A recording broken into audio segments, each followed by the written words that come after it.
नमस्कार दोस्तों, कैसे हो आप सभी। आप अपने चैनल भक्ति पूजा में एक बार फिर से स्वागत है। दोस्तों, आपको जैसे कि पता है श्रावण मास स्टार्ट हो चुका है। आज पहला सोमवार है, तो आज हम कथा करेंगे सोमवार व्रत की कथा। तो आप इसे 16 सोमवार व्रत के लिए भी कर सकते हो और श्रावण मास में जो सोमवार आते हैं उस व्रत के लिए भी यह कथा कर सकते हो। स्टार्ट करते हैं। सोमवार का व्रत चैत्र, वैशाख, श्रावण, मार्गशीर्ष व कार्तिक मास में आरंभ किया जाता है। साधारणतः श्रावण मास में सोमवार व्रत का अधिक महत्व है। सोमवार को प्रातः काल काले तिल का तेल लगाकर स्नान करें व विधि पूर्वक शिव जी का पूजन करें।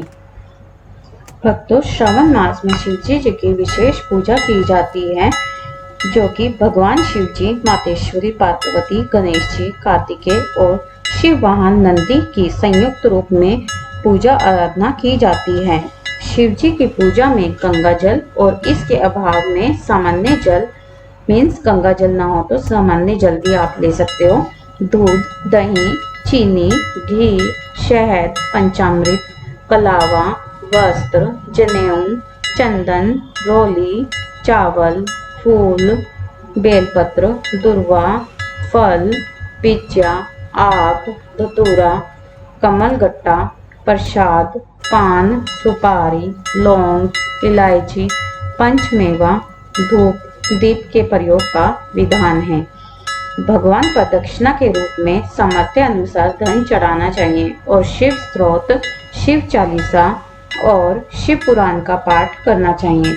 व्रती को चाहिए कि वह एक समय भोजन करे। किसी ब्राह्मण से रुद्राभिषेक कराने से शिव जी परम प्रसन्न होकर साधक की सभी मनोकामनाएं पूर्ण कर देते हैं और अंत में उसे मोक्ष की प्राप्ति होती है, ऐसा शास्त्रों का कथन है। मृत्युलोक में भ्रमण करने की इच्छा करके एक समय श्री भूतनाथ महादेव जी पार्वती माता के साथ पधारे। वहां वे भ्रमण करते करते विदर्भ देशांतर्गत अमरावती नाम की अति रमणीक नगरी में पहुंचे। अमरावती नगरी स्वर्ग के सदृश सब प्रकार के सुखों से परिपूर्ण थी। उसमें वहां के महाराज का बनाया हुआ अति रमणीक शिवजी का मंदिर स्थित था। उसमें कैलाशपति अपनी धर्म पत्नी के साथ निवास करने लगे।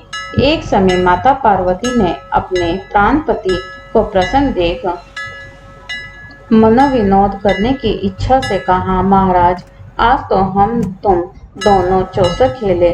शिवजी ने प्राण प्रिय की बात को मान लिया और चौसर खेलने लगे।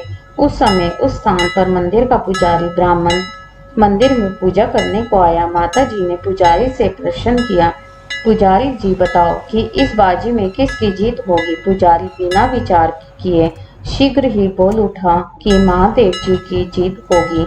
थोड़ी देर में बाजी समाप्त हो गई और पार्वती जी विजयी हुई। तो पार्वती जी ने पुजारी को झूठ बोलने के अपराध के कारण कोढ़ी होने का श्राप दे दिया। कुछ समय में पुजारी के शरीर में कोढ़ पैदा हो गया। पुजारी अनेक प्रकार से दुखी रहने लगा।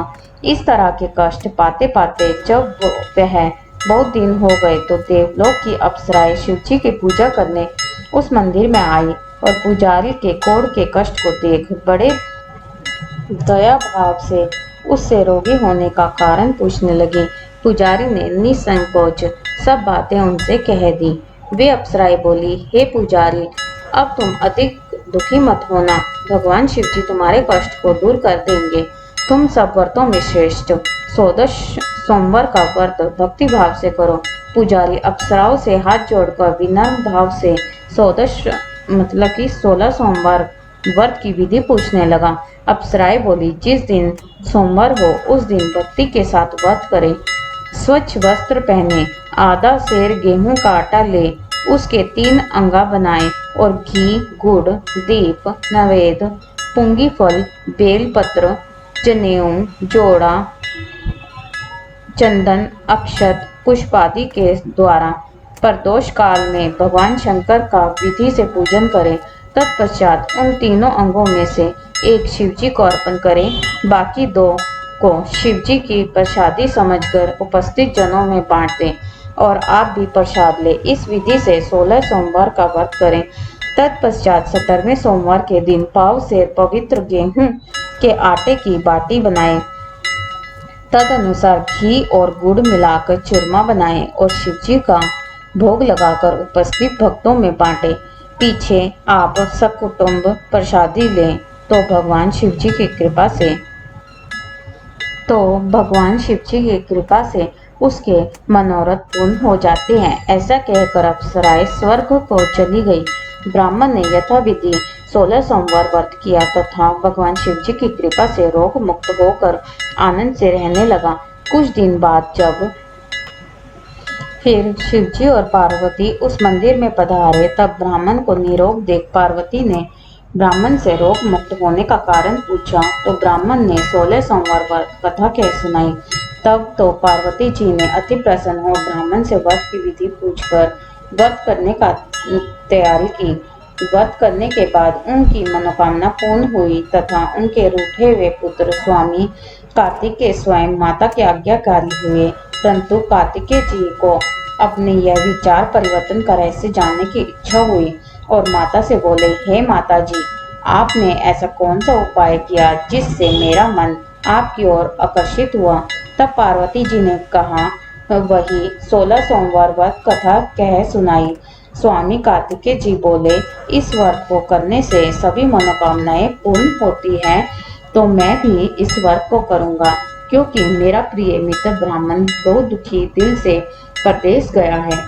हमें उससे मिलने की बहुत इच्छा है। कार्तिकेय जी ने भी इस व्रत को किया और उनका प्रिय मित्र मिल गया। मित्र ने इस आकस्मिक मिलन का भेद कार्तिकेय जी से पूछा तो वे बोले, हे मित्र, हमने तुम्हारे मिलने की इच्छा करके 16 सोमवार का व्रत किया था। अब तो ब्राह्मण मित्र को भी अपने विवाह की बड़ी इच्छा हुई। कार्तिकेय जी से व्रत की विधि पूछी और यथाविधि व्रत किया। व्रत के प्रभाव से जब वह किसी कार्यवश विदेश गया तो वहां के राजा की लड़की का स्वयंवर था। राजा ने प्रण किया था कि जिस राजकुमार के गले में सब प्रकार श्रृंगार रहित हथनी माला डालेगी, मैं उसी के साथ अपनी प्यारी पुत्री का विवाह कर दूंगा। शिवजी की कृपा से ब्राह्मण भी स्वयंवर देखने की इच्छा से राजसभा में एक ओर बैठ गया। नियत समय पर हथनी आई और उसने जयमाला उस ब्राह्मण को के गले में डाल दी। राजा की प्रतिज्ञा के अनुसार बड़ी धूमधाम से कन्या का विवाह उस ब्राह्मण के साथ कर दिया और ब्राह्मण को बहुत सा धन देकर सम्मान के साथ उसको संतुष्ट किया। ब्राह्मण सुंदर राजकन्या पाकर सुख से जीवन व्यतीत करने लगा। एक दिन राजकन्या ने अपने पति से प्रश्न किया, हे प्राणनाथ, आपने ऐसा कौन सा बड़ा पुण्य किया जिसके प्रभाव से हथनी ने सब राजकुमारों को छोड़कर आपका अपहरण किया। ब्राह्मण बोला, हे प्राण प्रिय, मैंने अपने मित्र कार्तिकेय जी के कथा अनुसार 16 सोमवार का व्रत किया था, जिसके प्रभाव से मुझे तुम जैसी सर्वरूपवान लक्ष्मी की प्राप्ति हुई। व्रत की महिमा को सुनकर राजकन्या को बड़ा आश्चर्य हुआ और वह भी पुत्र की कामना करके व्रत करने लगी। शिवजी की दया से उसके गर्भ से एक अति सुंदर, सुशील, धर्मात्मा और विद्वान पुत्र उत्पन्न हुआ। माता पिता दोनों उसे देव पुत्र को पाकर अति प्रसन्न हुए और उसका लालन पालन भली प्रकार से करने लगे। जब पुत्र समझदार हुआ तो एक दिन उसने अपनी माता से प्रश्न किया, हे माता, तुमने कौन सा तप किया है जो मेरे जैसा पुत्र तुम्हारे गर्भ से उत्पन्न हुआ। माता ने पुत्र का प्रबल मनोरथ जानकर अपने किए हुए 16 सोमवार व्रत की विधि सहित पुत्र के सम्मुख प्रकट किया। पुत्र ने ऐसे सरल व्रत को और सब तरह के मनोरथ पूर्ण करने वाला सुना तो वह भी इस व्रत को राज्य अधिकार पाने की इच्छा से हर सोमवार को यथाविधि करने लगा। उसी समय एक देश के वृद्ध राजा के दूतों ने आकर उसका एक राजकन्या के लिए वरण किया। राजा ने अपनी पुत्री का विवाह ऐसे सर्वगुण संपन्न ब्राह्मण युवक के साथ करके बड़ा सुख प्राप्त किया। वृद्ध राजा के दिवंगत हो जाने पर यही ब्राह्मण बालक गद्दी पर बिठाया गया, क्योंकि दिवंगत भूप के कोई पुत्र नहीं था। राज्य के अधिकार होकर भी वह ब्राह्मण पुत्र अपने 16 सोमवार के व्रत को करता रहा। जब 17वां सोमवार आया तो विप्रपुत्री ने अपने प्रियतमा से सब पूजन सामग्री लेकर शिवालय में चलने के लिए कहा, परंतु प्रियतमा ने उसकी आज्ञा की परवाह न की। दास दासियों द्वारा सब सामग्रियां शिवालय भिजवा दी और आग नहीं गई। जब राजा ने शिव जी का पूजन समाप्त किया तब एक आकाशवाणी राजा के प्रति हुई। राजा ने सुना, हे राजा, अपनी इस रानी को राजमहल से निकाल दे, नहीं तो तेरा सर्वनाश कर देगी। ऐसी वाणी को सुनकर राजा के आश्चर्य का ठिकाना न रहा और तत्काल ही मंत्रण गृह में आकर अपने सभासदों को बुलाकर पूछने लगा, हे मंत्रियों, मुझे आज शिव जी की वाणी हुई है कि राजा तू अपनी इस रानी को निकाल दे, नहीं तो ये तेरा सर्वनाश कर देगी। मंत्री आदि सब बड़े विस्मय और दुख में डूब गए, क्योंकि जिस कन्या के कारण राज मिला है, राजा उसी को निकालने की जाल रचता है। यह कैसा हो सकेगा। अंत में राजा ने उसे अपने यहाँ से निकाल दिया। रानी दुखी हृदय से भाग्य को कोसती हुई नगर के बाहर हुई। बिना पदत्राण, फटे वस्त्र पहने, भूख से दुखी, धीरे धीरे चलकर रानी एक नगर में पहुंची। वहां एक बुढ़िया सूत काट कर बेचने को जाती थी। रानी की करुण दशा देख बुढ़िया बोली, चल तू मेरा सूत बिकवा दे, मैं वृद्ध हूँ, भाव नहीं जानती हूँ। ऐसी बात बुढ़िया की सुन रानी ने बुढ़िया के सिर से सूत की गठरी उठा अपने सिर पर रख ली।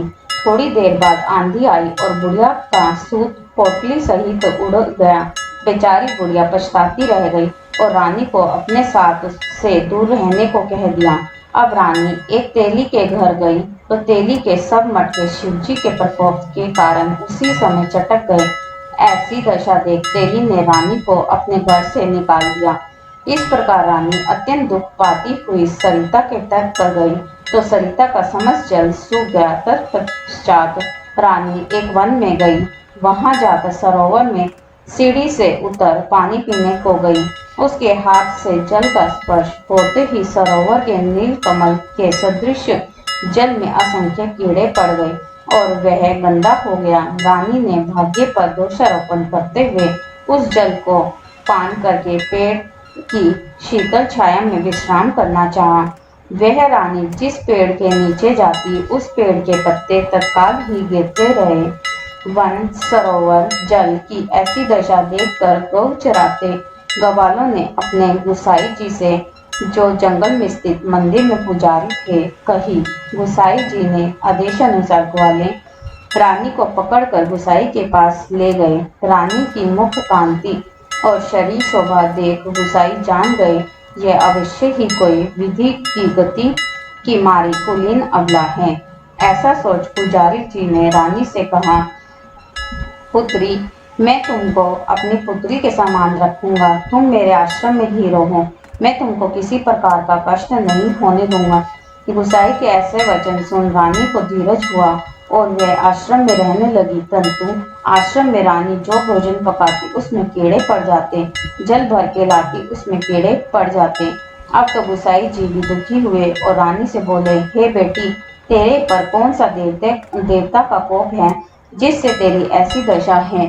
पुजारी की बात सुन रानी ने शिवजी की पूजा करने न जाने की कथा सुनाई तो पुजारी शिवजी महाराज की अनेक प्रकार से स्तुति करते हुए रानी से बोले, पुत्री, तुम सब मनोरथ के पूर्ण करने वाले 16 सोमवार व्रत को करो, उसके प्रभाव से अपने कष्ट से मुक्त हो जाओगी। गुसाई की बात मानकर रानी ने 16 सोमवार व्रत को विधिवत संपन्न किया और 17वें सोमवार को पूजन के प्रभाव से राजा के हृदय में विचार उत्पन्न हुआ कि रानी को गए बहुत समय व्यतीत हो गया है, ना जाने कहां कहां भटकती होगी, उसे ढूंढना चाहिए।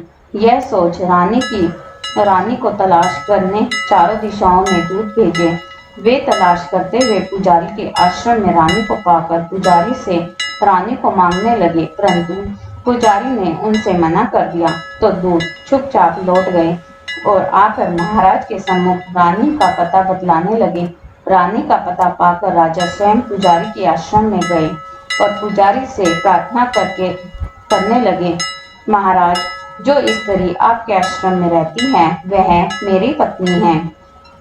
शिवजी के कोप से मैंने उसको त्याग दिया था।